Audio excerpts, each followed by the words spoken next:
April 15th, 1818, late afternoon, and the spring rain fell in steady sheets against the narrow attic window where Clara Pembroke bent over her work, needle poised above ivory silk that seemed to glow despite the dim light.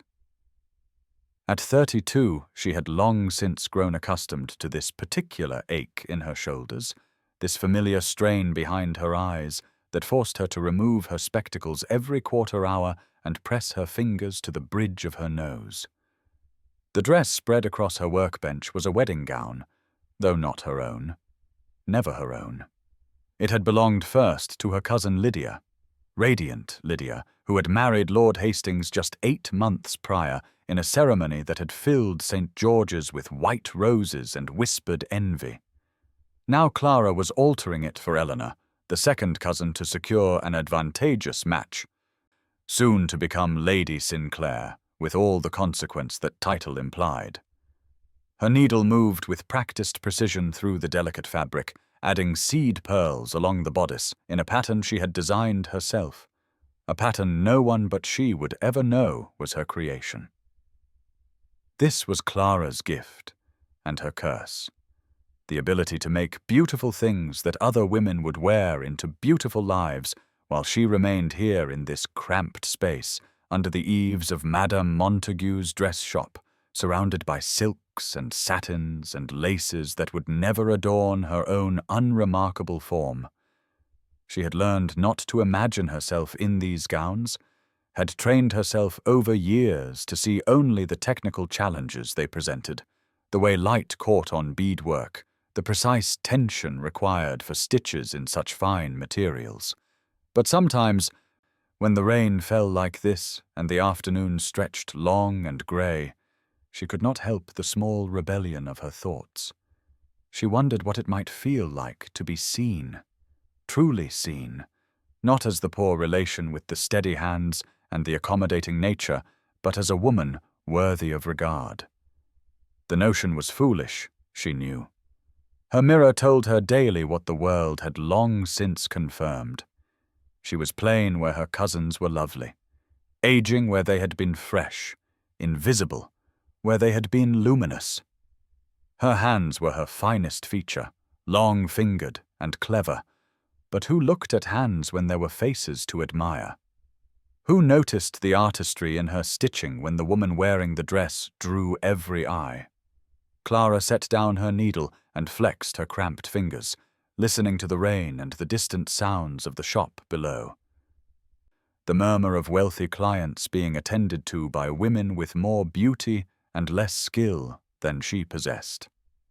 This was her place, this attic room with its slanted ceiling and its northern light, its neat rows of thread and its profound solitude. Now please take a moment and subscribe to our channel and comment where you are watching from and what time is it. It is always fascinating to see where these stories get all around the world. Thank you. The rain had softened to a whisper against the windows by the time Rebecca Montague appeared in the doorway of Clara's workroom, her presence announced by the gentle rustle of taffeta skirts and the subtle fragrance of bergamot that always accompanied her. Clara looked up from the seed pearls she had been setting with such meticulous care, blinking against the strain in her eyes, and found her employer regarding her with an expression that mingled warmth with something else, something almost conspiratorial that Clara could not quite interpret. Rebecca was perhaps 45, a widow who had built her dressmaking establishment through equal measures of talent and determination, and she had always treated Clara with a kindness that went beyond mere professional courtesy, as though she recognized in her seamstress a kinship of women who had learned to make their own way in a world that offered them little assistance. "Come downstairs, Clara," Rebecca said, her voice low and careful. "There is a matter requiring your particular expertise."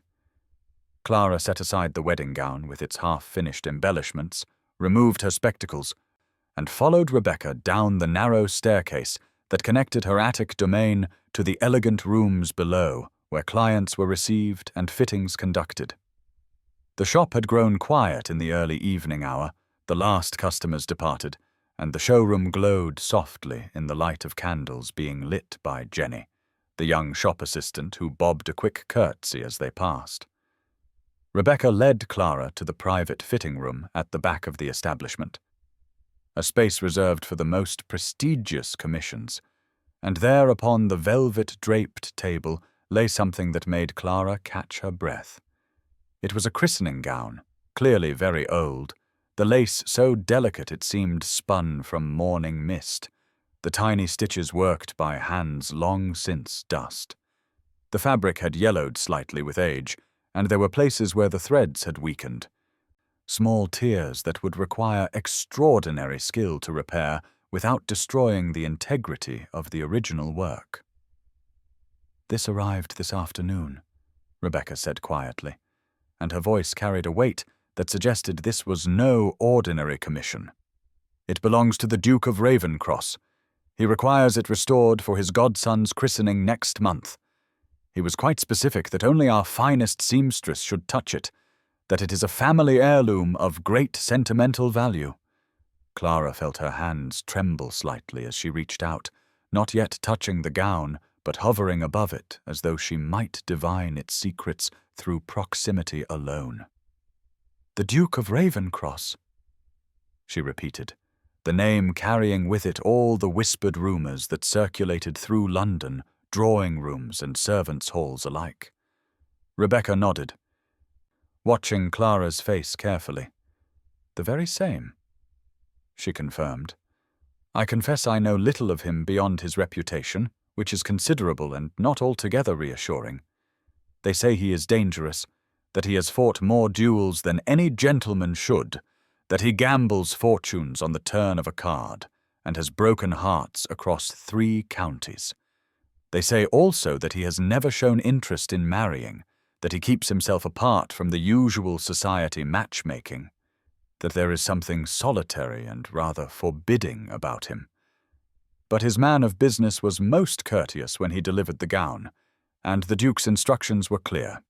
He wishes it handled with the utmost care, and he is willing to pay handsomely for work of the highest quality." Clara lifted the gown at last, feeling the weight of history in her hands, seeing in the fading light the artistry of some long-ago needlewoman who had worked these stitches with love. To restore such a piece would require every bit of skill she possessed, every hour of experience gained through years of patient labor in dim rooms. It would be a challenge worthy of her abilities, recognition of a sort she had rarely received. "I will do it," she said softly, and Rebecca smiled, a smile that suggested she had expected no other answer, that she had known Clara would not be able to resist the call of such work, despite whatever trepidation the Duke's dark reputation might inspire. April 22nd, 1818, and the morning light came clear and bright through the eastern window of Clara's workroom, the kind of crystalline spring illumination that made colors true and stitches visible without strain. And she had risen early to take advantage of it, the christening gown spread before her like something sacred, as she worked to repair a section of lace so delicate it seemed it might dissolve at her touch.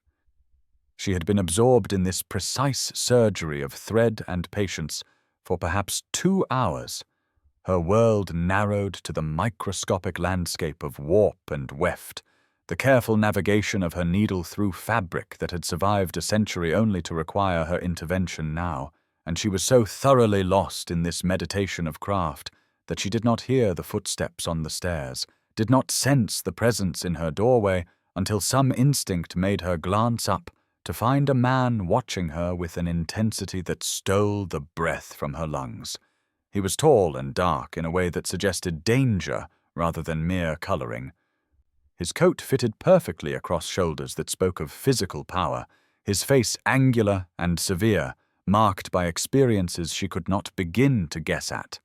And there was something in his stillness that reminded her of a predator, patient and utterly focused, though what had captured his attention with such complete absorption was apparently herself. Clara felt the blood rise to her cheeks as she set down her needle with hands that trembled slightly, removing her spectacles in an automatic gesture of self-consciousness, rising from her stool with the awkwardness of a woman unused to being observed. "Your Grace," she managed, for there could be no question who this was. The Duke of Ravencross himself arrived without announcement into her private sanctuary.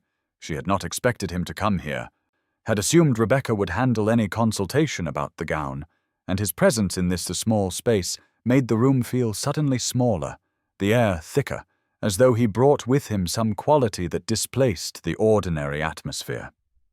He moved then, stepping fully into the workroom with a grace that belied his size, and his eyes went to the christening gown spread on her table, studying it with what appeared to be genuine interest, before returning to her face with that same unsettling focus.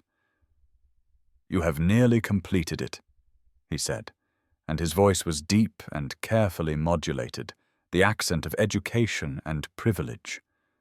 "I had not dared hope for such swift progress with such delicate work." Clara found her voice somewhere beneath her confusion. "The lace required careful handling, Your Grace," she replied, hearing the slight quaver she could not quite suppress.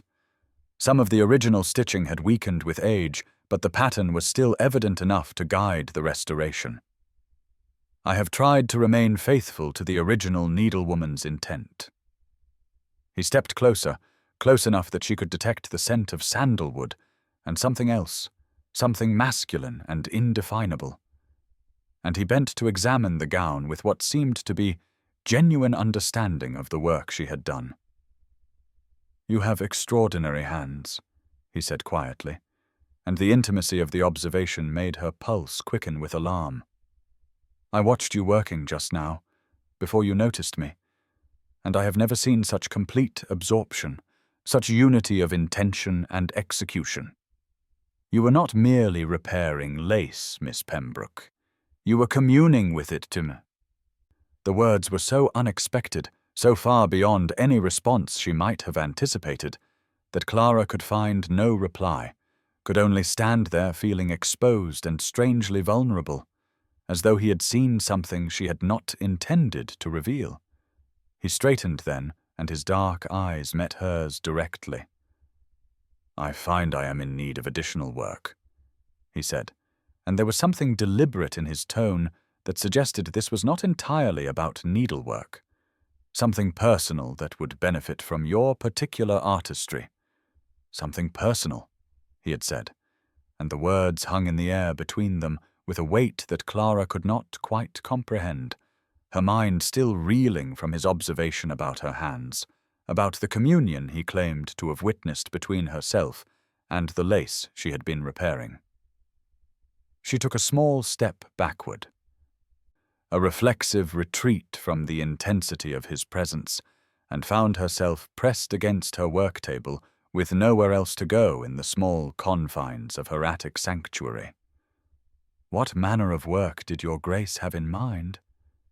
she managed, trying to summon the professional demeanor that usually came so naturally to her, but which seemed to have deserted her entirely under the dark scrutiny of his gaze. Alexander Drummond regarded her for a long moment, his expression unreadable, before he reached into his coat and withdrew a square of fine linen, a gentleman's handkerchief of the sort that any valet could have embroidered, or any shop could have provided. "I require a dozen of these," he said, his voice carrying an odd formality that seemed at variance with the intimacy of the request. "I wish them embroidered, but not with my crest or initials as would be customary. I want something else, something of your own design, whatever pattern or motif you deem appropriate." Clara stared at him, confusion replacing her nervousness, as she tried to make sense of a commission that made no practical sense whatsoever. "Your Grace?" she began carefully.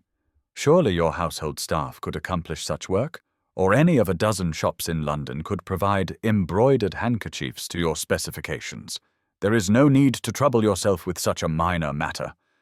But he shook his head, and there was something almost stubborn in the set of his jaw. "I do not want my household staff to do it," he said, and his eyes held hers with that same unsettling intensity. "I do not want a dozen shops in London to provide their standard offerings. I want your work, Miss Pembroke, and more than that, I want your judgment. I do not wish to dictate the design.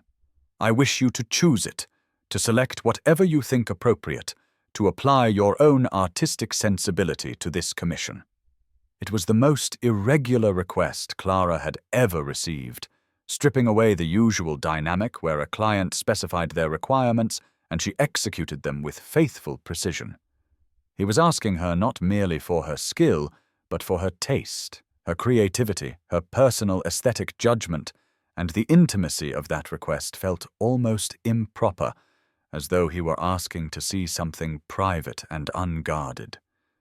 She felt her cheeks grow warm again, and she looked away from his face to the handkerchief he still held, focusing on its neutral whiteness as though it might provide some anchor against the strange vertigo she felt. "I am not certain I understand what your grace requires," she said quietly. He stepped closer, close enough that she could feel the warmth radiating from him in the cool morning air, and he placed the handkerchief on her work table beside the christening gown. "I require you to trust your own artistry," he said, and his voice had dropped to something lower, more intimate. "I require you to believe that your judgment has value beyond its mere technical execution. Choose whatever design pleases you, Miss Pembroke, and I shall be content with your choice."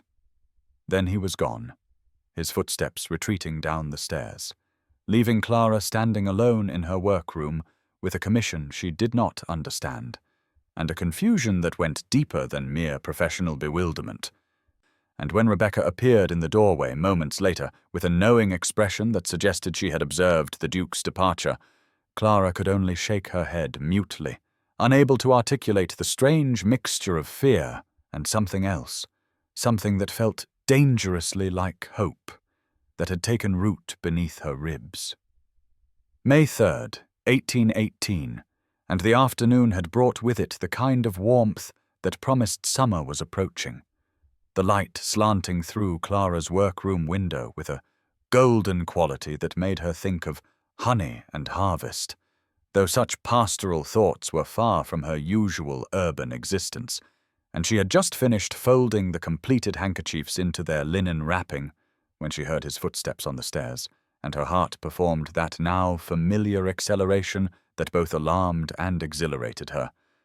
For this was his third visit in 11 days, and she had begun to mark time by his appearances, measuring her weeks not by Sundays, but by the intervals between his arrivals. She rose from her stool as he entered, and there was something easier in his manner now, a familiarity that had replaced the initial formality of their first encounters, though his presence still made the small room feel smaller and the air feel thicker with possibility. "Your Grace," she greeted him, gesturing to the wrapped parcel on her work table. "I have completed the handkerchiefs as you requested. I hope the design proves satisfactory." She had chosen to embroider them with small sprigs of rosemary, the herb for remembrance, and she had not examined too closely her reasons for selecting that particular motif, though some part of her recognized it as a wish. A hope that she might be remembered when he inevitably moved on to more important matters. He unwrapped the parcel with care and studied the first handkerchief for a long moment, his dark eyes tracing the delicate stitches, and when he looked up at her, his expression held something she could not quite identify. "They are extraordinary," he said quietly. "Rosemary. For remembrance. You chose well, Miss Pembroke."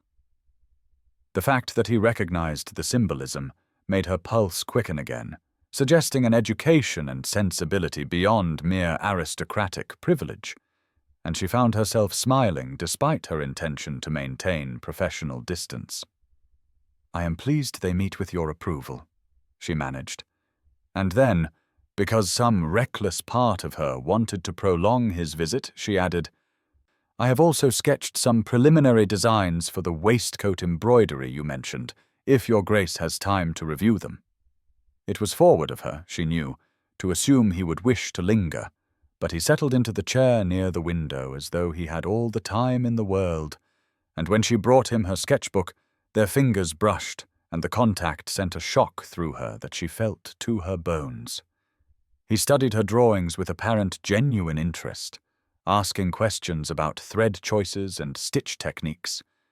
But then the conversation shifted, became more personal, as he asked her opinion on a debate currently raging in Parliament about educational reform, a topic so far removed from needlework that Clara initially thought she had misheard him.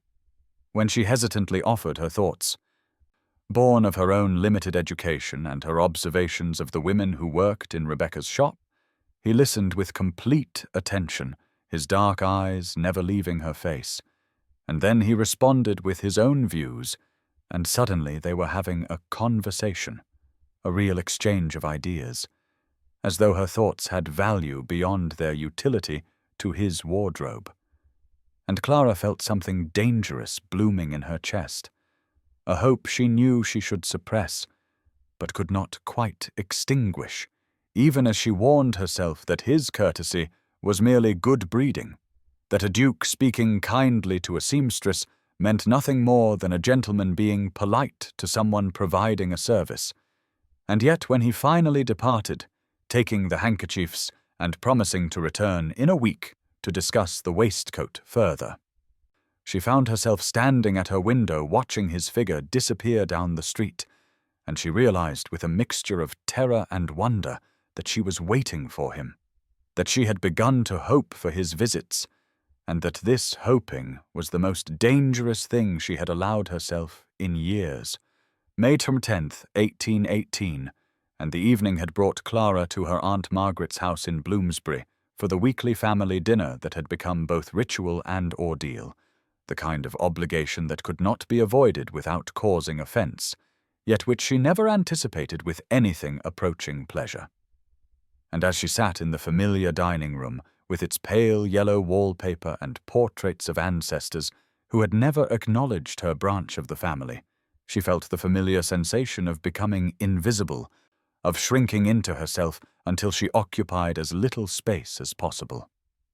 Lydia sat across from her in a gown of sapphire silk that set off her golden hair and blue eyes to perfection, and Eleanor beside her wore rose-colored muslin that complemented her darker beauty, and Clara in her serviceable grey dress felt like a shadow at a table of light, a familiar role she had occupied for so many years that she had almost ceased to notice the ache of it. Lydia was recounting her recent triumph at Lady Westbrook's musical, where she had sung and been complimented by no fewer than 3 viscounts and an earl, and Eleanor was describing the new furnishings she had commissioned for her drawing-room, and Aunt Margaret presided over it all with satisfied approval, her daughters having fulfilled every ambition she had harboured for them, while Clara cut her mutton into small pieces and tried to contribute the occasional murmur of interest at appropriate moments. But then Aunt Margaret turned to her with that particular expression of duty-bound attention that suggested she had remembered Clara's presence and felt obligated to include her, and she asked what Clara had been occupying herself with at the dress shop, and Clara, made incautious by the week of Alexander's visits and the dangerous hope that had been building in her chest despite all her efforts to suppress it, mentioned that she had been working on several commissions for the Duke of Ravencross. The silence that followed was so complete that Clara could hear the ticking of the mantel clock, and then Lydia laughed, a bright tinkling sound that held no warmth whatsoever, and said surely Clara meant that the shop had received commissions from the Duke's household, not that the Duke himself had been calling personally, because everyone knew that the Duke of Ravencross was the most notorious bachelor in London, a man who gambled away fortunes and had fought 2 duels and had never shown the slightest interest in respectable matrimony, and Eleanor added with false concern that Clara should be careful not to mistake a nobleman's courtesy to a tradeswoman for anything more significant, that men of rank were often polite to those who provided services, and Aunt Margaret said with a sharpness that cut deeper than her daughter's mockery that she hoped Clara was not entertaining foolish notions above her station, that at 32, and with no prospects, she should be grateful for her employment and not indulge in fantasies that could only lead to disappointment and disgrace. Clara felt her face burn and her throat tighten, and she looked down at her plate and said nothing, because what could she say? How could she explain that the Duke had asked her opinion on matters unrelated to needlework, that he had looked at her as though she were something other than invisible, that for the first time in her life she had felt seen? And yet her family's words found their mark in the vulnerable places she tried so hard to protect. And by the time she left an hour later, pleading fatigue and escaping into the cool spring evening, she had retreated so far back into herself that the hope of the past weeks felt like a dangerous delusion, and she walked home through streets growing dark and told herself that her aunt was right, that she had been foolish to imagine that a duke's kindness meant anything more than the courtesy any gentleman might show to someone performing a service, and the ache in her chest felt like grief for something she had never truly possessed. May 17th, 1818, and the late morning had brought with it the kind of warmth that made Clara open the workroom windows despite the noise from the street below, and she could hear the calls of flower sellers and the rumble of carriage wheels as she bent over the waistcoat embroidery that had occupied her hands but not her thoughts for the past week.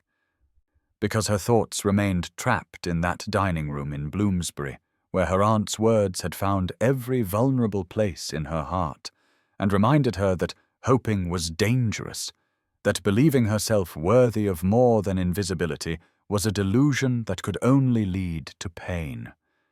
She heard his footsteps on the stairs and felt her body tense in a way it had not done during his previous visits, felt herself drawing inward and constructing walls that had been slowly crumbling during the weeks of his attention, and when he entered the workroom she did not rise or meet his eyes, but kept her focus on her stitching, as though the placement of each thread required such concentration that she could spare no awareness for anything else. "Your Grace," she said quietly, and even she could hear the difference in her voice. The return to that careful blankness she had cultivated for years as protection against disappointment. She sensed rather than saw him stop just inside the doorway, and the silence stretched long enough that she was forced to look up, and found him watching her with an intensity that made her want to look away again. "What has happened?" he said, and it was not a question, but a statement delivered in a tone that suggested he already knew something had shifted, even if he did not know the cause.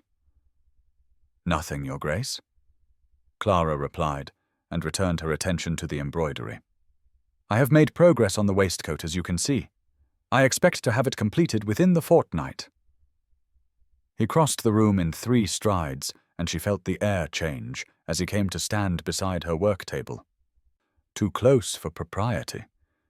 But then propriety had been quietly eroding between them for weeks, and she had allowed it because she had been foolish enough to hope. "Miss Pembroke," he said, and there was something in his voice that made her hands still on the fabric. "Clara, look at me." The sound of her Christian name in his mouth sent a shock through her that she tried desperately to suppress, and she looked up slowly and met his dark eyes, and saw concern there, and something fiercer beneath it. "Who has hurt you?" he asked quietly.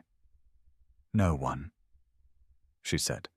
"I simply think it best that we return to a more appropriate degree of formality in our dealings.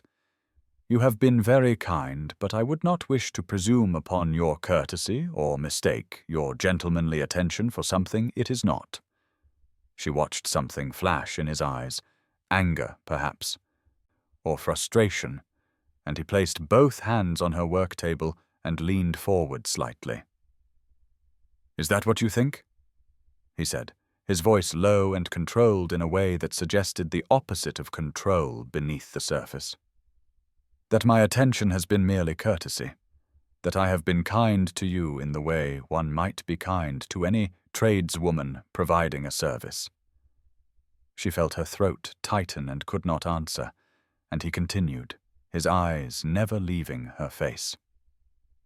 "I have spent the better part of 6 weeks finding excuses to return to this workroom. I have commissioned items I do not need, and requested alterations that were unnecessary. I have asked your opinion on matters that have nothing to do with needlework because I value your mind and your perspective. I have looked forward to these visits more than any social engagement or business matter. And you believe this is simple courtesy?" Clara felt something crack inside her chest, felt the walls she had been trying to rebuild begin to crumble again, despite her best efforts. "My family," she began, and then stopped because she did not know how to explain the poison they had poured into her ears, the way they had taken her hope and shown her how foolish it looked in the harsh light of their judgment. "Your family," he repeated, and now the anger in his voice was unmistakable. "Your family who have overlooked you and dismissed you and failed to see what is plainly before them. Your family who measure worth by beauty and rank and cannot conceive that someone might value qualities they themselves do not possess." He straightened, and she saw him struggle to contain his fury. "Tell me what they said to you." She shook her head, unable to repeat the words, but he persisted with a gentleness that somehow made it worse. "Clara," he said again, that dangerous intimacy of her name. "Please." And so she told him, haltingly, about the dinner and their mockery and their certainty that no nobleman would truly want someone like her. And as she spoke, she watched his hands curl into fists at his sides. When she finished, there was a long silence, filled only with the sounds from the street below, and then he spoke, and his voice was quiet but absolutely certain. "You are beautiful," he said. Clara's head snapped up, and she stared at him in disbelief, and he held her gaze without wavering. "You are beautiful in ways they cannot comprehend because they have never looked beyond surfaces. You are beautiful in your skill and your intelligence and your quiet dignity. You are beautiful in the way you focus on your work with complete absorption. You are beautiful in your kindness and your strength and your refusal to become bitter despite years of being overlooked. And I am not being kind when I say this. I am being honest." She felt tears prick her eyes and shook her head, unable to accept what he was offering, because accepting it would mean hoping again, and hoping had already proven too dangerous. "Your Grace," she whispered, "please. You do not need to say such things. I do not expect anything from you. I know my place." "Your place," he said, and there was something almost fierce in his tone now, "is wherever you choose it to be, not where your family has decided it should be, not where society presumes it must be. And if you will allow it, I should very much like your place to be beside me." She could not breathe, could not think, could only stare at him as he watched her with an expression that held determination and tenderness, and something else she was afraid to name. And then he straightened and took a step back, and his voice became more controlled, though no less intense. "I will not press you today," he said. "You need time to consider what I have said. But Clara, believe this if you believe nothing else. When I look at you, I see someone extraordinary, and I will continue to see that regardless of what anyone else chooses to believe." He left then, and Clara sat alone in her workroom with her hands trembling and her heart racing and the echoes of his words filling the space he had occupied. And she did not return to her embroidery but simply sat there as the morning deepened toward afternoon and wondered if it was possible that someone might truly see her as he claimed to, and whether she could find the courage to believe him. May 24th, 1818, and the afternoon sun slanted through the workroom windows with a warmth that spoke of approaching summer, casting golden light across the work table where Clara sat with her hands idle for once, not because she had no work to do, but because her mind could not settle to the task, not when Alexander had sent word that morning requesting permission to call upon her at 3 o'clock, and Rebecca had read the note with an expression of such knowing warmth that Clara had felt her face heat, even as her heart had begun that dangerous racing that his mere name could now provoke. He arrived precisely on time, as he always did, but today he was accompanied by Rebecca herself, who had insisted on coming upstairs from the showroom below, and the presence of her employer made Clara suddenly aware that this visit was different from all the others, that something had shifted in a way she could not yet name, but could feel in the tension of the air itself. "Your Grace?" Clara said as she rose from her work table, and he bowed with that particular grace that spoke of a lifetime of privilege and training. But his eyes never left her face, and there was something in his expression that made her breath catch. "Miss Pembroke," he said, and then with a glance at Rebecca, who had taken a seat near the window with her own needlework, as though she had every intention of remaining, he continued in a voice that was formal, but carried beneath it currents of something far more intimate. "I have come to ask if you would do me the honor of walking with me in Hyde Park tomorrow afternoon." The words hung in the air between them, and Clara felt her chest tighten with a confusion of emotions, because what he was asking was not simply a walk, but something far more significant, a public acknowledgement of association that would be noticed and remarked upon, that would attach her name to his in the minds of anyone who saw them together. "Your Grace." "I cannot," she said quietly, and she saw his expression tighten almost imperceptibly. "Why not?" he asked, and there was no anger in his tone but genuine question, as though he truly could not fathom her refusal. "Because it would not be proper," Clara replied, her hands twisting together in front of her.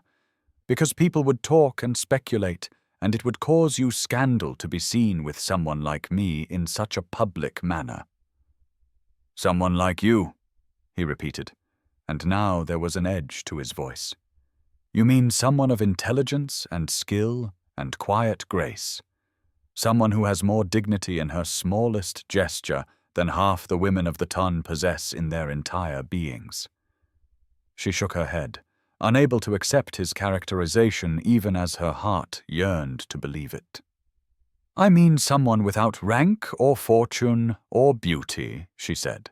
"Someone whose presence beside you would cause gossip and mockery. Your Grace, please understand, I am grateful for your kindness, but I cannot allow you to damage your reputation for my sake." He took a step closer, and she could smell the scent of him, something clean and masculine that made her aware of his physical presence in a way that left her almost dizzy. "What if I were to make it entirely respectable?" he said. "What if Mrs. Montague were to accompany us as chaperone? Would you object then?" Clara looked helplessly at Rebecca, who met her gaze with an expression of gentle encouragement. "I should be honored to serve as chaperone," Rebecca said quietly. "If Clara is willing, I see no impropriety in such an arrangement." And Clara found herself caught between her fear and her longing, between the part of her that had learned through years of disappointment to expect nothing, and the newer, more fragile part that had been growing since the morning he had first walked into her workroom and looked at her as though she were something rare and valuable. She could feel the weight of his attention, the patience with which he waited for her answer, and she thought of how he had seen through her defenses the week before, how he had spoken words she had never imagined hearing, and she realized that refusing him now would be not protection but cowardice, a retreat into the safety of invisibility that had once been refuge, but had become prison.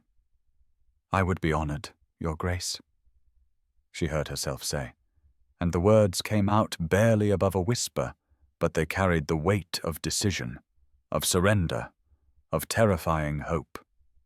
His face transformed with a smile that reached his dark eyes and made him look younger, less dangerous, more simply happy than she had yet seen him. "Tomorrow at 3 o'clock, then," he said. "I shall call for you both here. And Clara, you need not fear the opinions of people who matter far less than you imagine." After he left, Rebecca crossed the room and took Clara's trembling hands in her own warm ones. "You have nothing appropriate to wear for a walk in Hyde Park," she said matter-of-factly.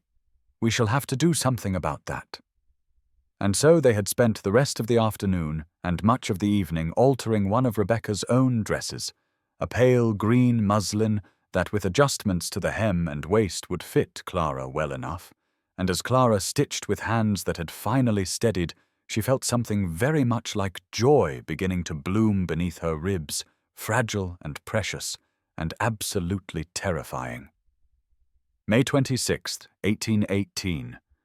And the afternoon sun held the particular golden quality of late spring as Alexander handed Clara up into his carriage, with Rebecca already settled on the opposite seat, and Clara felt the warmth of his gloved hand through the thin fabric of her own borrowed gloves, felt the strength in his grip, and the way his fingers lingered just a moment longer than necessary, before he released her and climbed in after, settling beside her close enough that she could feel the heat of him through the pale green muslin that Rebecca had spent 2 evenings altering to fit her narrower frame. The drive to Hyde Park took only 15 minutes, but Clara was aware of every second, aware of the way people on the street turned to look as the ducal carriage passed, aware of Rebecca's kind eyes watching her with gentle amusement, aware most of all of Alexander beside her, speaking of inconsequential things in that deep voice that seemed to resonate somewhere beneath her ribs. When they arrived at the park entrance near the Serpentine, the fashionable hour was in full bloom, with carriages and riders and pedestrians filling the paths in that elaborate social dance that Clara had only ever observed from the greatest distance, and as Alexander handed her down and offered his arm, she felt her legs trembling beneath her skirts and wondered if he could feel her shaking through the contact.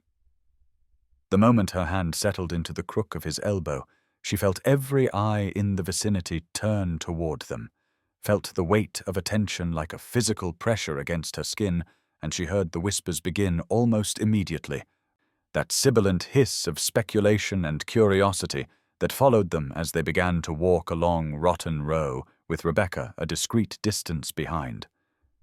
"Who is she?" she heard a woman murmur to her companion, and another voice answering, "No one knows, some seamstress, I believe," and then a man's voice thick with amusement saying, "Ravencross always did have peculiar tastes."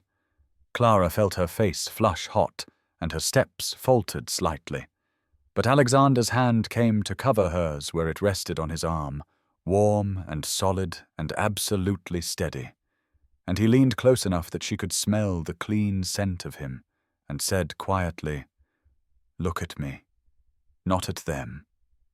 She raised her eyes to his face and found him watching her with an expression of such focused attention that the rest of the park seemed to blur into insignificance, and he smiled at her. A real smile that transformed his usually severe features into something approaching beauty. "Tell me," he said in a conversational tone, as though they were quite alone, "what you thought of that volume of poetry I recommended last week." She blinked at him, struggling to shift her thoughts from the watching eyes to his question, and then remembered the book he had mentioned during his last visit to the workroom. "I found it very moving," she managed to say, "though I confess some of the metaphors seemed obscure to me."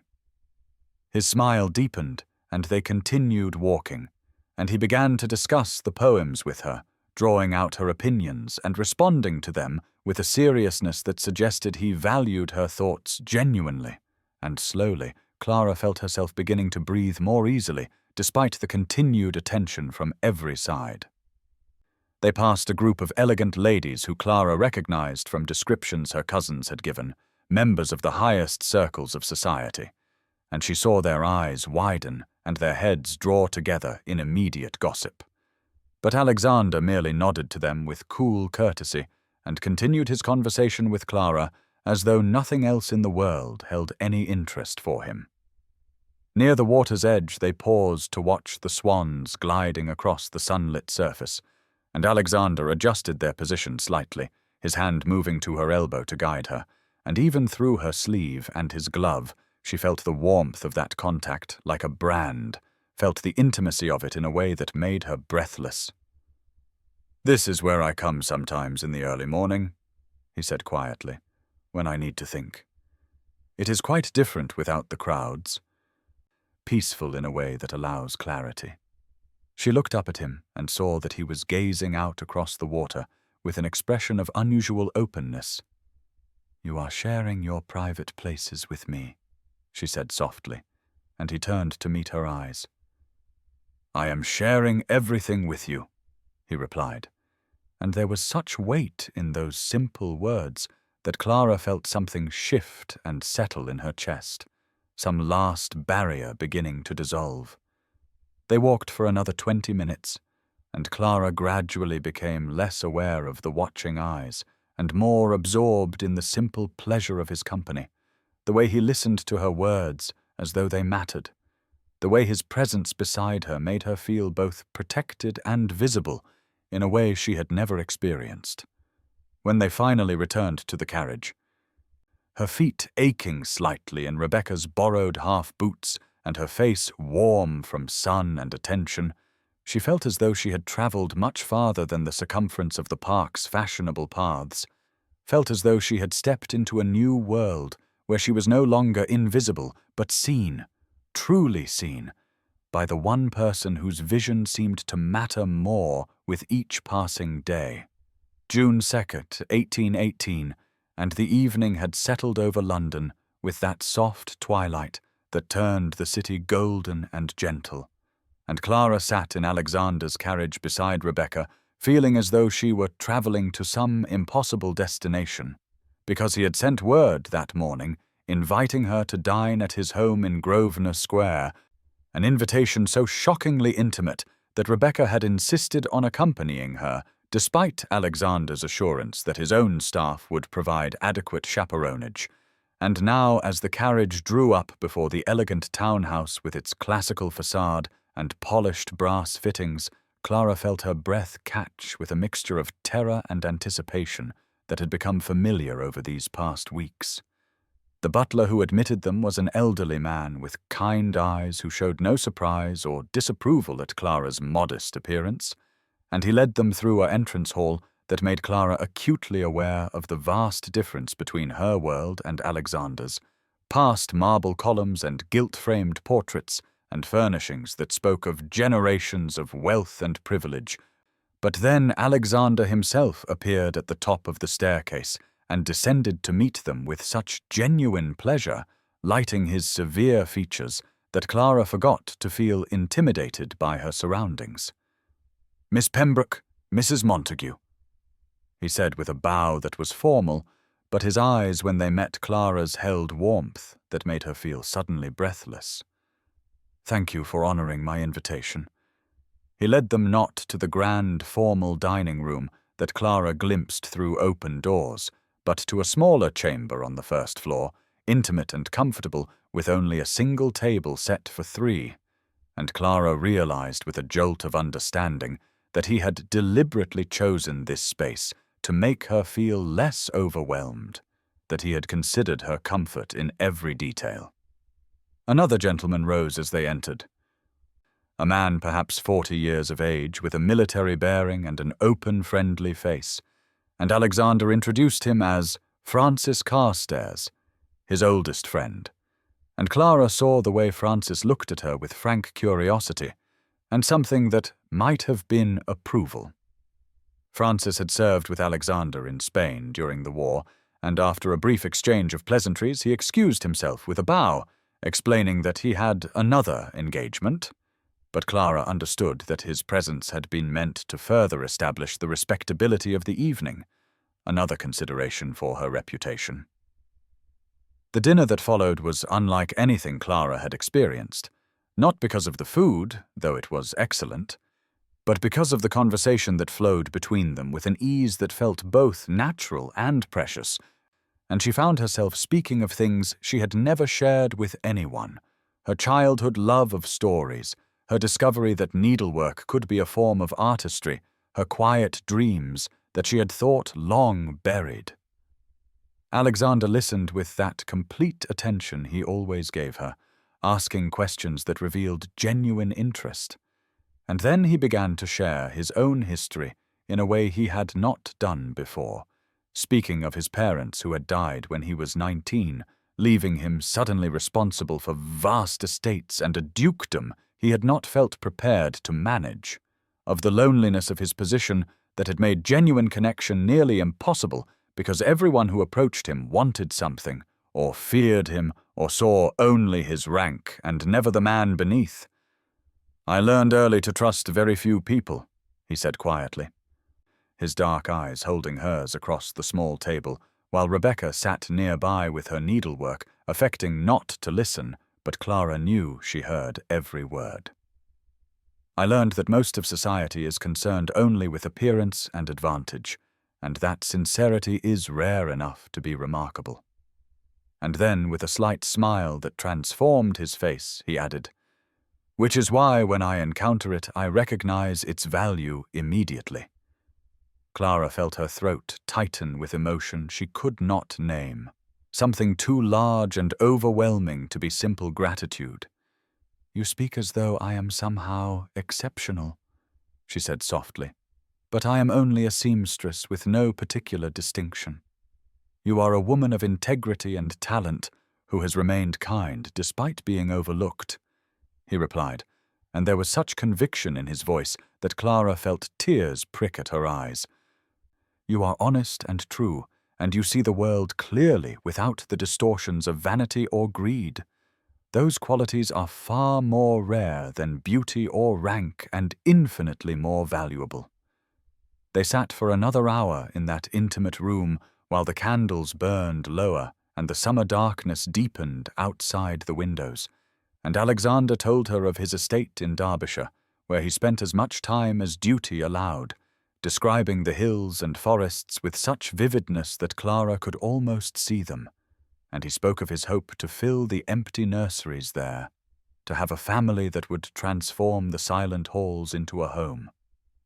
When he finally escorted them back to the carriage, he handed Clara up himself, and held her hand a moment longer than necessary, and he said in a voice low enough that only she could hear, "I want you to understand that my intentions are entirely serious, Miss Pembroke, that what is happening between us is not some passing fancy, but the beginning of something I hope will last the remainder of our lives." And though he stopped short of an actual proposal, Clara understood that she had just received a declaration, that this man who could have any woman in England had chosen her, and was asking in his careful, deliberate way if she would choose him in return. June 8th, 1818, and the afternoon light fell warm and golden through the windows of Aunt Margaret's dining room, where Clara sat once again surrounded by family.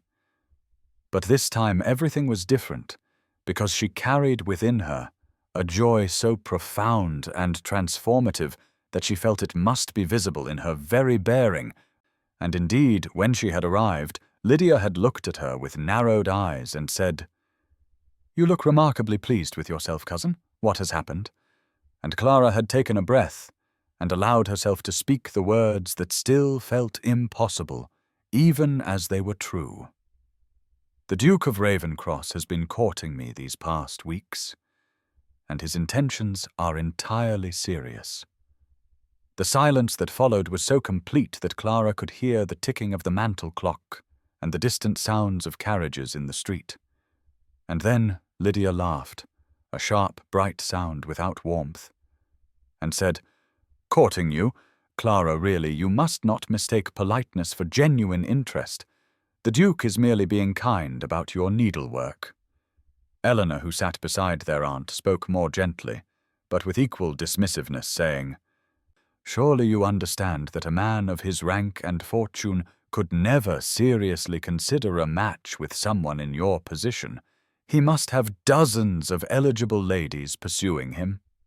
Aunt Margaret set down her teacup with deliberate care and fixed Clara with a look that held calculation beneath concern, and she said in measured tones, "Clara dear, you must be sensible about this. The Duke of Ravencross is notorious for his liaisons, and I fear he may be amusing himself at your expense. You cannot truly believe he means marriage." Clara felt the familiar pattern beginning, that old habit of retreat and silence when faced with their dismissal. But something had changed in her during these weeks with Alexander, something that had taken root when he looked at her as though she held value beyond measure, and she found herself sitting straighter and meeting her aunt's eyes directly as she said, "He has stated his intentions clearly, and I have no reason to doubt his sincerity. He is a man of honor, whatever gossip may say of him." Lydia's expression shifted from amusement to something harder and colder, and Clara saw envy there, naked and ugly beneath the beautiful features. And Lydia said, with deliberate cruelty, "You foolish creature, do you truly believe that the most notorious duke in London would choose a 32-year-old spinster seamstress when he could have any beauty in society? He must be laughing behind your back. Or perhaps he has some other motive we cannot fathom. Perhaps he enjoys the novelty of pretending to court someone so impossibly unsuitable." The words struck like physical blows, but Clara forced herself to remain steady, forced herself to remember the way Alexander had held her hand across the dinner table and spoken of his hope for a future together. And she said quietly, but with a firmness that surprised even herself, "You speak of unsuitability, but you know nothing of what he values. He is not like the men you have known. He sees worth where others see only surface, and he has chosen me with full awareness of who and what I am." Eleanor made a soft, distressed sound and reached toward Clara, saying, "We are only trying to protect you from disappointment. Surely you must see how unlikely this is. What could a duke possibly want with you?" And Clara heard in that question all the years of being overlooked and dismissed and judged insufficient. Aunt Margaret's voice turned sharp with authority as she said, "I forbid you to continue this association, Clara. You are making yourself ridiculous and bringing embarrassment to the family. When this man tires of his game, you will be left with nothing but shame, and we will all suffer the scandal." Clara stood then, her hands trembling but her voice steady, and she said something she had never said before in this house. "I am not a child to be commanded, Aunt. I am a woman of 32 years, and I will make my own choices. The Duke has shown me nothing but respect and genuine regard, and I will not abandon that, because you cannot believe I am worthy of it." She left before they could respond, walking out of the dining room and through the entrance hall and onto the street, where the June afternoon felt suddenly brighter and more vivid, and though her hands still shook and her heart raced with the shock of her own defiance, Clara felt something like pride beginning to bloom alongside the hurt, because for the first time in her life she had defended herself and the man who loved her, and she understood that this was part of what Alexander had been trying to teach her, that she possessed value whether her family acknowledged it or not, though the poison of their words still worked in her blood, making her wonder if perhaps they were right after all. June 15th, 1818, and the late afternoon had turned heavy with the promise of rain, dark clouds gathering over London in a way that seemed to mirror the gathering darkness in Clara's own heart, because the week since her confrontation with her family had passed in a state of precarious joy, shadowed always by doubt that crept in during the quiet hours, and she had tried to push away the poison of their words, but they echoed nevertheless, whispering that perhaps Alexander's regard was some elaborate mistake or cruelty she could not yet perceive, and by the time the first drops of rain began to fall against the windows of the dress shop, Clara had made a decision she knew was reckless but felt necessary, and she told Rebecca only that she needed to speak with the Duke urgently, and then she was out in the street, hailing a hack with shaking hands and giving the driver the Grosvenor Square address that she had come to know so well.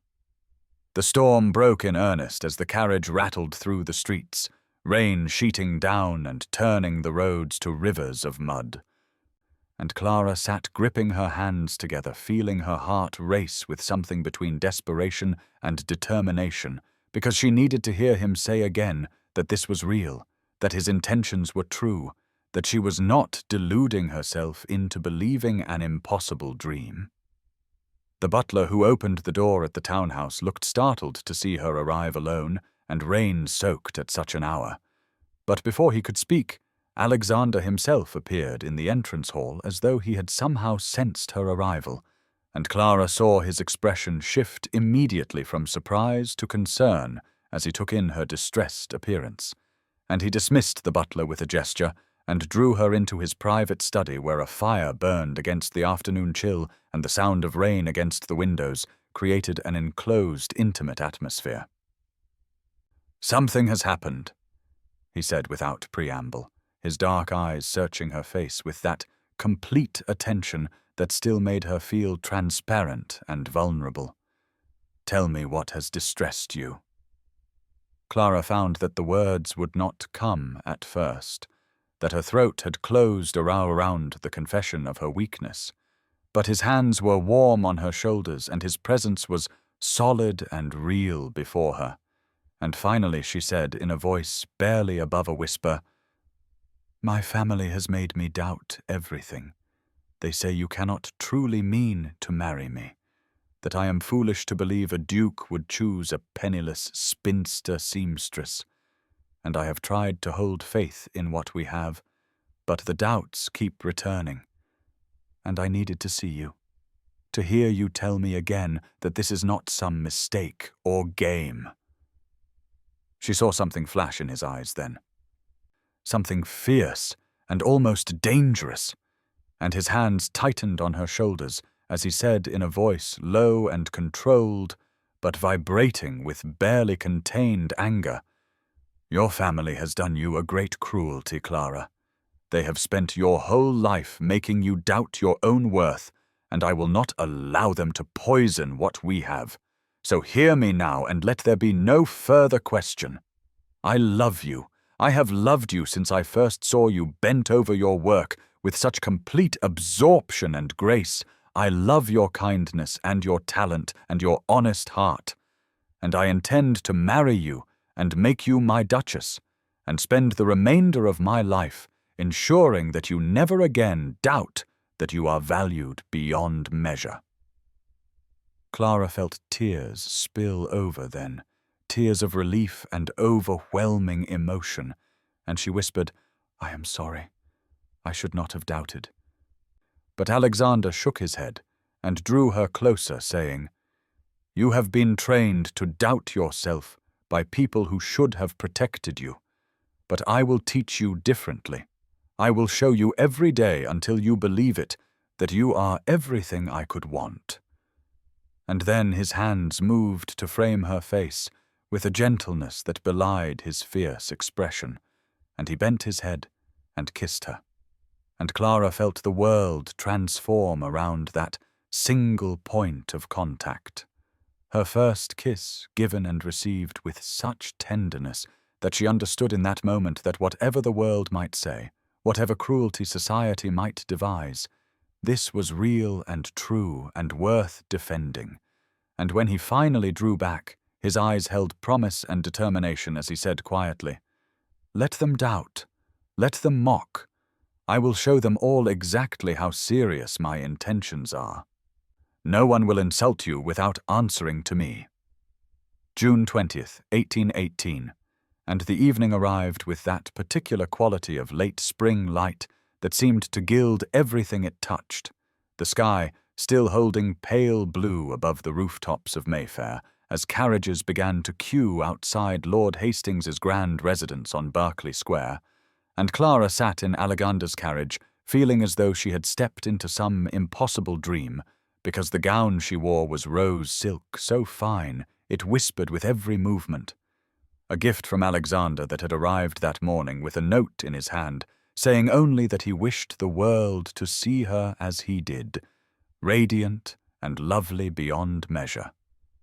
She had protested the extravagance, of course, had insisted she could not accept something so costly, but Rebecca had fixed her with a stern look and said, "Let him give you this, Clara.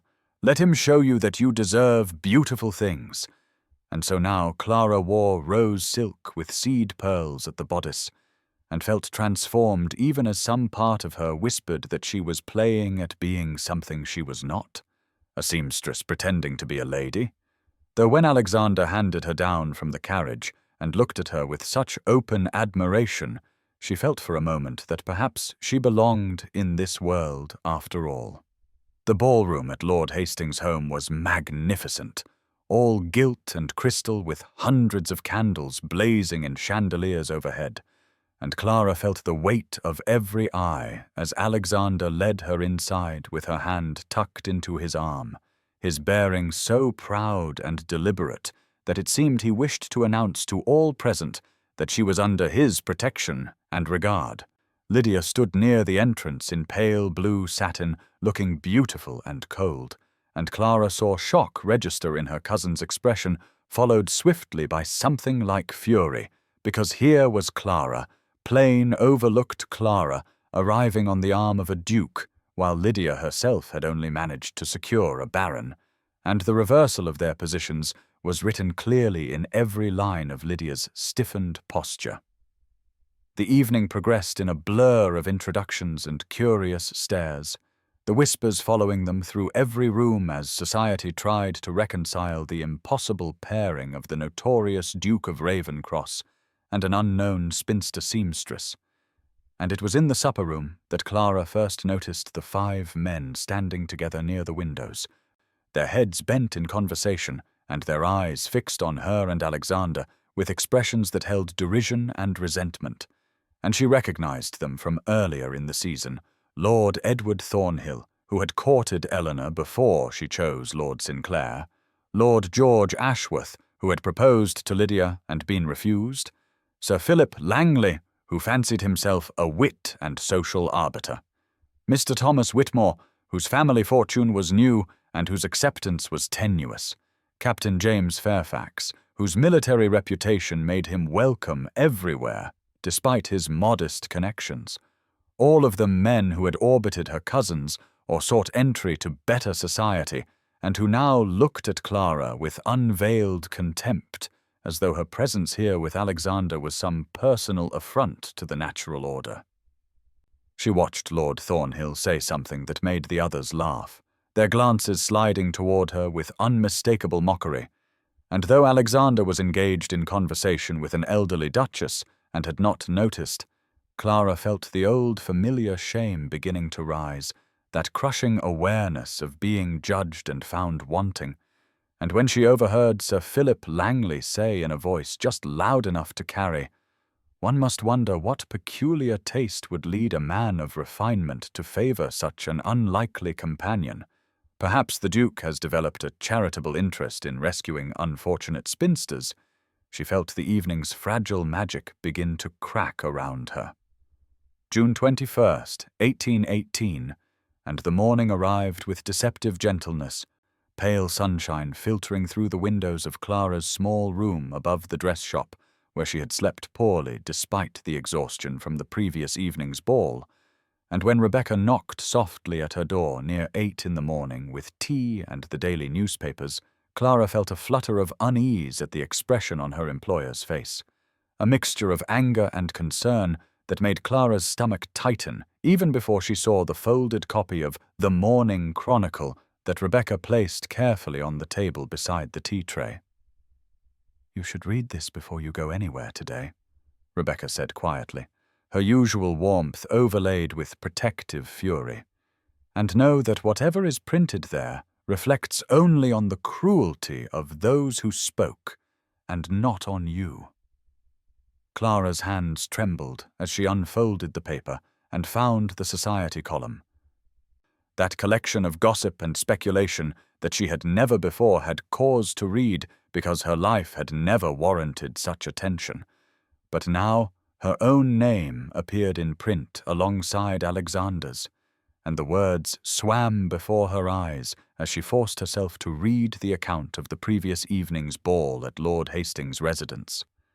The columnist had captured with vicious precision the speculation that had circulated through the supper-room, quoting unnamed gentlemen who questioned what peculiar fascination could induce the Duke of Ravencross to publicly court Miss Clara Pembroke, a woman of 32 years without beauty, fortune, or connection, a spinster seamstress whose presumption in accepting the attentions of a duke suggested either remarkable ignorance of her own unsuitability or a calculated attempt to entrap a nobleman above her station.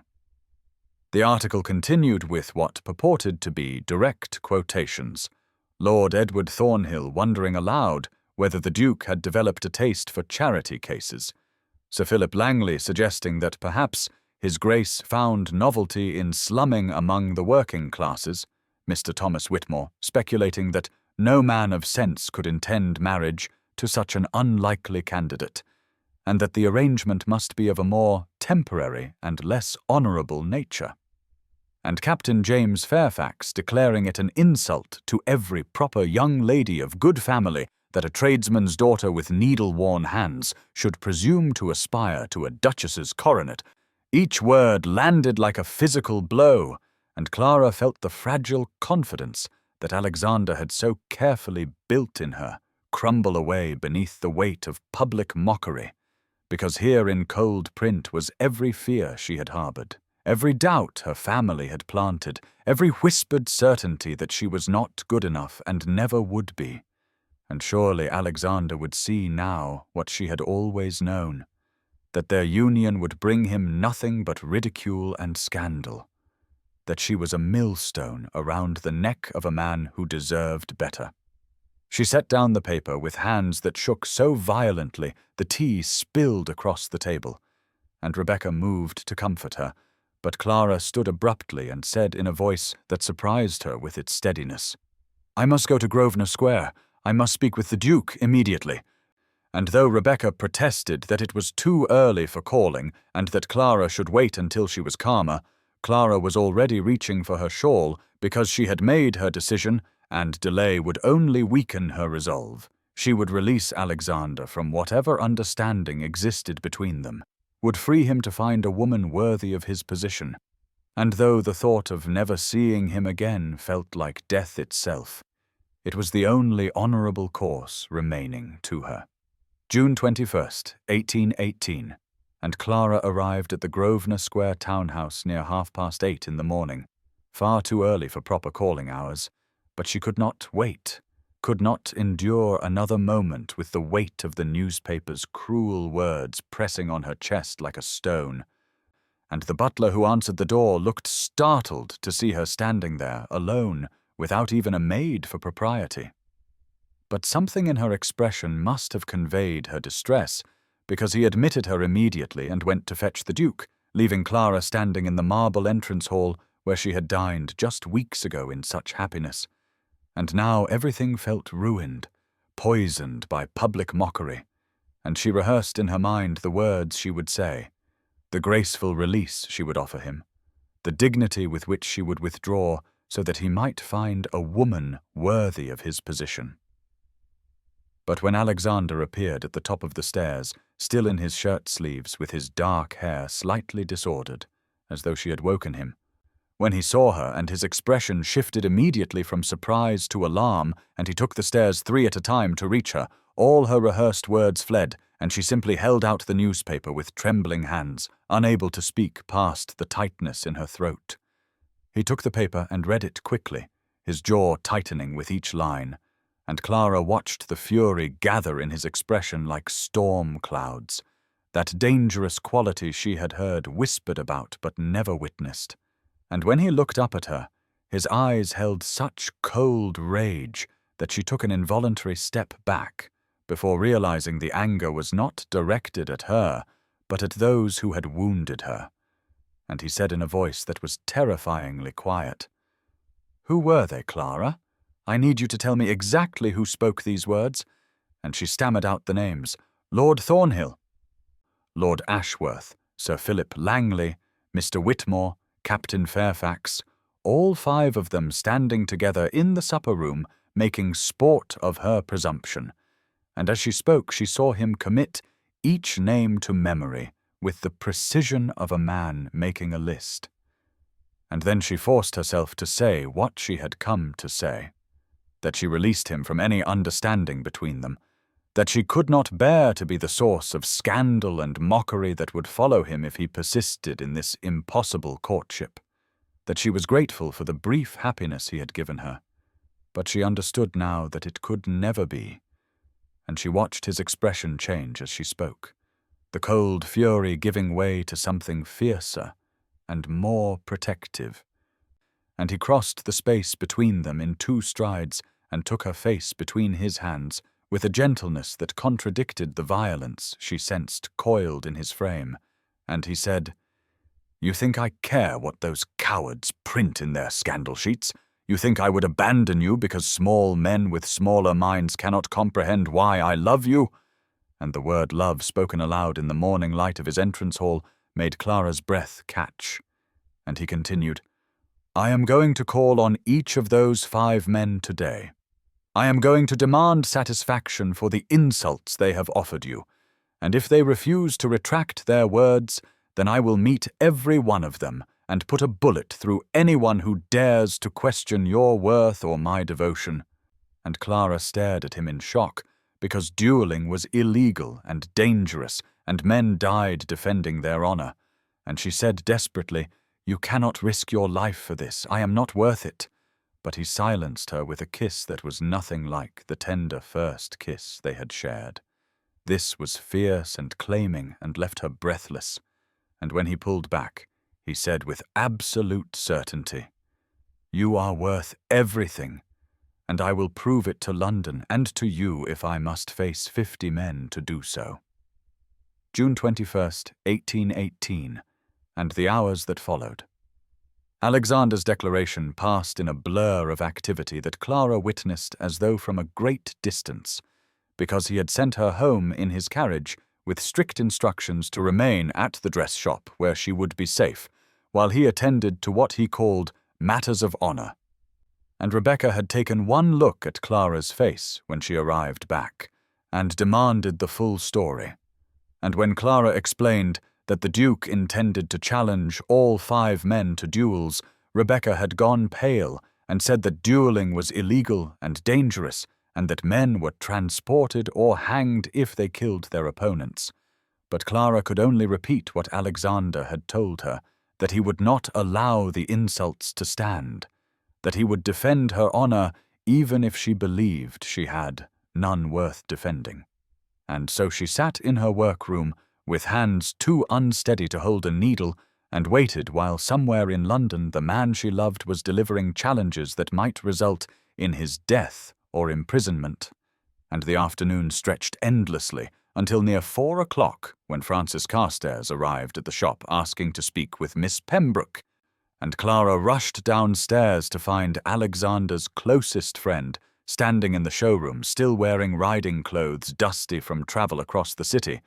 And he told her in a voice that mixed admiration with concern that the Duke had called upon all 5 men that morning, had demanded public retractions of their statements and apologies to Miss Pembroke, and when each man had refused, claiming their words were merely honest observations rather than actionable insults, Alexander had issued formal challenges to each of them for dawn chapter 2 days hence on June 23rd at Wimbledon Common, and Francis said that he had agreed to serve as the Duke's second for all 5 encounters, that the challenges had been properly delivered according to the code duello, and that already the news was spreading through London like wildfire, because no one could remember a gentleman fighting 5 separate duels in a single morning. And Clara felt the room tilt around her as she understood the magnitude of what Alexander had set in motion, because even if he survived the first duel, he would be exhausted for the second, and by the third or fourth, His arm would be unsteady, his reflexes slowed, and any of those men might kill him. And she said desperately to Francis that this must be stopped, that she would publish her own retraction, would declare publicly that she had no understanding with the Duke, anything to prevent him from risking his life. But Francis shook his head and said gently that it was too late, that the challenges had been accepted, and that Alexander would not withdraw regardless of what she said or did, because this was no longer merely about defending her reputation, but about his own honor and his right to choose whom he would love without society's permission. And he added that the Duke had sent him to tell her specifically that she was not to blame herself, that this was Alexander's choice freely made, and that he would call upon her after the duels were concluded to assure her of his continued devotion and his safety. And the casual way Francis spoke of after the duels, as though Alexander's survival were certain, did nothing to comfort Clara, who knew enough of such matters to understand that even skilled duelists died from infected wounds or unlucky shots. And after Francis departed with promises to keep her informed, she climbed back to her workroom and finally allowed herself to weep, great tearing sobs that came from somewhere deep in her chest, because the happiness that had seemed so impossible and then so precious was now threatened by her own unworthiness. And if Alexander died defending her name, she would never forgive herself, and she would spend the rest of her life knowing that her presumption in accepting his love had cost him everything. June 22nd, 1818, and the day before the duels dawned grey and cool with morning fog obscuring the London streets, and Clara had not slept more than an hour together throughout the long night, her mind conjuring terrible images of Alexander falling beneath another man's bullet, his blood seeping into the grass of Wimbledon Common, while she sat helpless in her workroom, knowing that her unworthiness had brought him to this. And by the time pale light filtered through her small window, she had made a decision born of desperation and love, that she would go to each of the 5 men herself and beg them to withdraw their acceptances of the challenges, would offer any abasement or apology or public humiliation they wished, if only they would leave Alexander unharmed, because her pride and dignity meant nothing measured against his life. And so she dressed in her plainest gown of dark grey wool that made her look every one of her 32 years and more, pulled her hair back severely without any softening curls, and set out on foot through the morning streets to begin with the nearest of the 5, Lord Edward Thornhill, whose rooms were in a fashionable part of Mayfair, where Clara had never walked before, and she climbed the stairs to his address and knocked with hands that trembled from more than the morning chill. Lord Thornhill answered the door himself, apparently between servants, and his expression when he saw Clara shifted from surprise to something uglier, a satisfaction that made her stomach turn, and he said with false courtesy that he was honoured Miss Pembroke would call upon him in his private rooms. What could he possibly do for her? And the insinuation in his tone was clear enough that Clara had to force herself not to flee. But she swallowed her revulsion and said that she had come to ask him to withdraw his acceptance of the Duke's challenge, that the insult had been to her, and she freely forgave it and wished no violence done on her account. And Lord Thornhill laughed, an ugly sound that held no humour, and said that she flattered herself if she thought the duel was truly about her, that the Duke had needed no excuse to demonstrate his superior skill, and that Thornhill would not give Ravencross the satisfaction of naming him a coward by withdrawing now. And besides, he added with a look that made Clara's skin crawl, perhaps the Duke would tire of his little seamstress once he had proven his point with pistols. And then where would she be except notorious and ruined, no longer suitable even for her needle and thread? And Clara backed toward the door, understanding that she had made a terrible mistake in coming here alone, that she had given this cruel man ammunition to use against both her and Alexander, and Lord Thornhill called after her as she fled down the stairs that he would see her at Wimbledon Common if she wished to watch her lover bleed for her presumption. And Clara emerged onto the street with tears blurring her vision and the crushing knowledge that she had accomplished nothing except perhaps to make everything worse, and she abandoned her plan to visit the other 4 men, and instead turned her steps toward the one place she might find comfort, Rebecca's shop, where she arrived near 9 o'clock looking so distraught that Rebecca immediately pulled her into the private workroom and held her while she wept out the story of her failed attempt to prevent the duels and her growing certainty that Alexander would be killed defending a woman who was not worth the cost of his honor or his life. Rebecca held Clara while she wept, and then sat her down with a cup of strong tea, and said in a voice that was both gentle and firm that Clara must listen carefully because what she was about to say was important.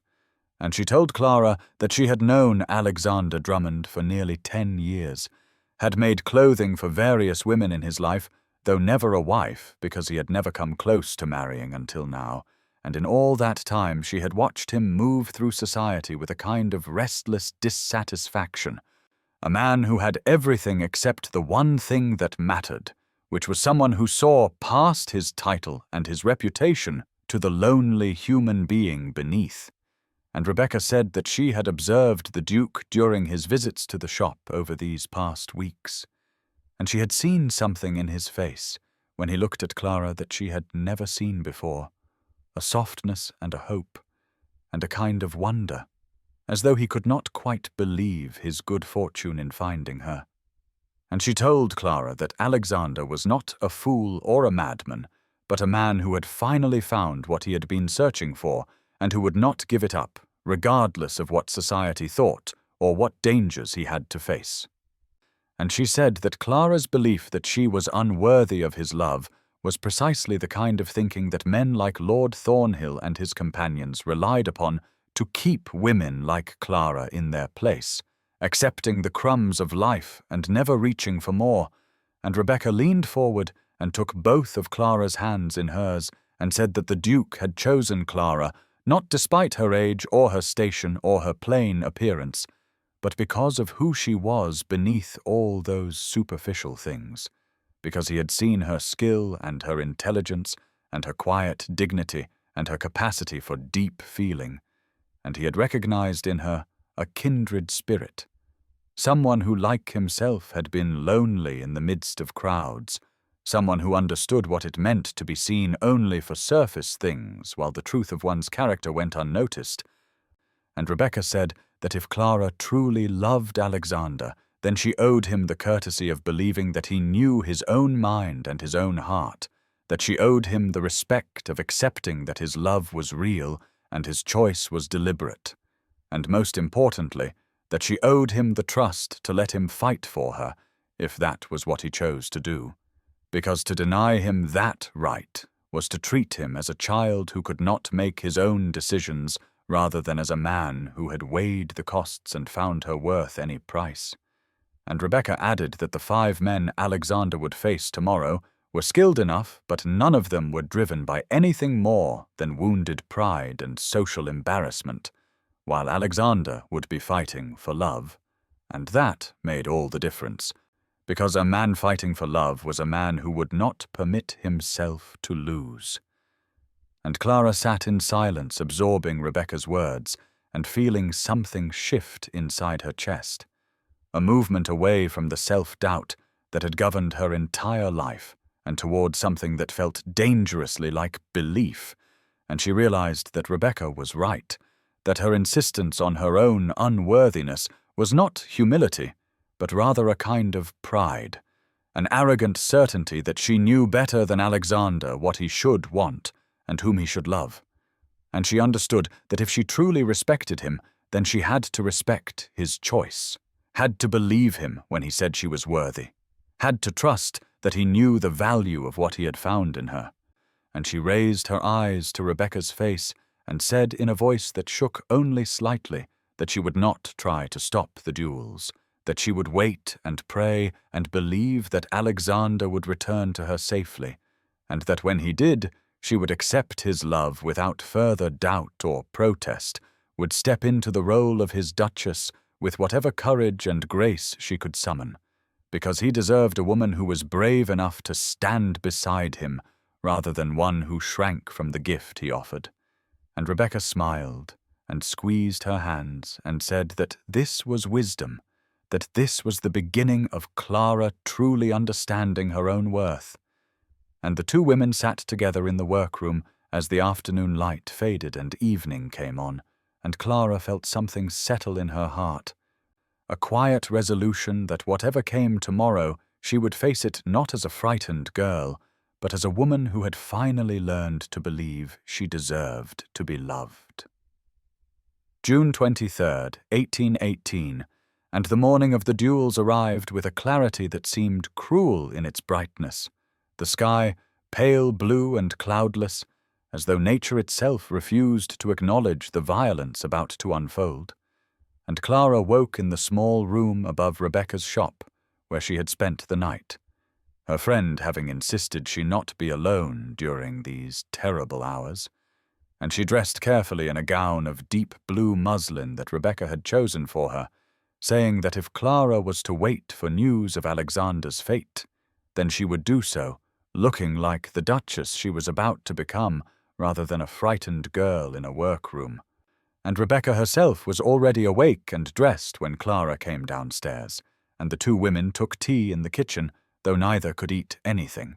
And Rebecca said that Francis Carstairs had sent word the night before that the duels would take place at Wimbledon Common beginning at dawn, that Alexander would face each man in succession with 30 minutes between each meeting to allow time for examination by a surgeon and for the field to be cleared, and that he had requested Clara not attempt to be present because he could not focus properly on the work before him if he was worried about her witnessing violence. And Clara had agreed to this because she understood that her presence would be a distraction he could not afford. But now, as the morning light grew stronger, and she knew that even at this moment Alexander might be standing across a field from Lord Thornhill with a pistol in his hand, she found the waiting nearly unbearable, and had to grip her teacup with both hands to keep them from shaking, and Rebecca sat across from her and talked steadily about inconsequential things, the new shipment of fabric that had arrived yesterday, the dress she was making for Lady Ashford's daughter, the way the roses were blooming early this year in the small garden behind the shop, and Clara understood that Rebecca was trying to distract her, and was grateful even though the words seemed to come from very far away. And the clock on the mantel ticked through the minutes with excruciating slowness, and Clara found herself counting each tick and trying to calculate how long each duel might take, how many minutes for the men to take their positions, how many seconds between the command to fire and the sound of shots, how long before they would know if Alexander was hurt or whole. And she thought about the 5 men he was facing, and wondered which of them was the best shot, which posed the greatest danger, whether any of them felt regret now for the words they had spoken and the insults they had published, whether they understood that they had forced a reckoning not just with Alexander, but with their own cruelty. And she prayed wordlessly and constantly that he would return to her unharmed, that she would have the chance to tell him again that she believed in his love and in her own worthiness to receive it, that she would not waste the gift he was offering her through doubt or fear. And Rebecca reached across the table and took her hand and said that Alexander was the finest shot she had ever heard of, and that he would come back to Clara because he had too much to live for to permit any other outcome. And Clara held tight to Rebecca's hand and to those words as the morning stretched on, and they waited for news from Wimbledon Common, where the man she loved was fighting 5 duels in succession to defend her honour and prove to all of London that she was worth any price he had to pay. The news reached the shop at 11:30 in the morning, carried by Francis Carstairs himself, who arrived in Alexander's own carriage, looking exhausted but triumphant, and Clara heard the commotion from upstairs, where she had been sitting frozen in the same chair for nearly 4 hours, and she rose on unsteady legs and made her way down the narrow staircase, gripping the banister with white-knuckled hands, while Rebecca rushed to meet Francis in the doorway. And Clara heard his voice saying that it was over, and the Duke was unharmed, and all 5 men had been met and defeated, and she felt her knees buckle and had to sit down suddenly on the bottom step while the room seemed to tilt around her. And Francis came to her side immediately and knelt down so that he could look into her face, and he told her in a voice rough with fatigue and emotion that Alexander had faced each man in turn, beginning with Lord Thornhill at dawn and ending with Captain Fairfax just after 10 o'clock, and that in each case Alexander had followed the same deliberate pattern, waiting for his opponent to fire first, and then with perfect control, shooting to wound rather than kill, striking Lord Thornhill in the shoulder and Lord Ashworth in the upper arm and Sir Langley in the side, where the bullet passed clean through without striking any vital organs, and Mr. Whitmore in the thigh and Captain Fairfax in his right hand, which would prevent him from holding a pistol or a pen for many weeks to come. And Francis said that Alexander had stood calm and steady through all 5 encounters, had not flinched when the bullets flew past him, had aimed with a precision that spoke of absolute mastery, and had made it clear to every witness present that he could have killed any of the 5 men, but chose mercy instead because his purpose was not murder, but correction. A public demonstration that insults against Clara Pembroke would be met with immediate and devastating consequences. And Francis told Clara that after the final duel, Alexander had stood in the center of that field, with the smoke still clearing, and had addressed the assembled witnesses, perhaps 30 men of rank and social standing who had come to watch, and he had said in a voice that carried across the common that Clara Pembroke was under his protection and would soon be his duchess, that any man who questioned her worth or spoke against her honor would answer to him personally, and that he would be pleased to meet as many challenges as society cared to provide, because he would never tire of defending the woman he loved. And Francis said that there had been absolute silence after that declaration, and then, one by one, the witnesses had nodded or murmured agreement, and Francis had watched the social calculation happen in real time as these men of influence recognized that opposing the Duke's choice would be both dangerous and futile, that Alexander had drawn a line in the blood spilled on Wimbledon Common and dared anyone to cross it, and Francis told Clara that Alexander was on his way to her now, that he had only stopped at home long enough to wash and change his clothing and see the surgeon who confirmed he had not received so much as a scratch, and that he had sent Francis ahead to tell Clara he was safe and to beg her to wait for him, and Clara found that she was crying and could not speak, but only nod, while Rebecca brought her water and held her hand, and Francis smiled at her with great gentleness and said that she should prepare herself, because Alexander intended to take her directly to obtain a special license and would brook no further delays or doubts, that he had fought 5 duels before noon and would marry her before the week was out if she would have him. And Clara laughed through her tears and said that she would have him today if it could be arranged, that she would marry him this very hour because she had learned during those terrible minutes of waiting that life was too precious and love too rare to waste another moment in fear or hesitation.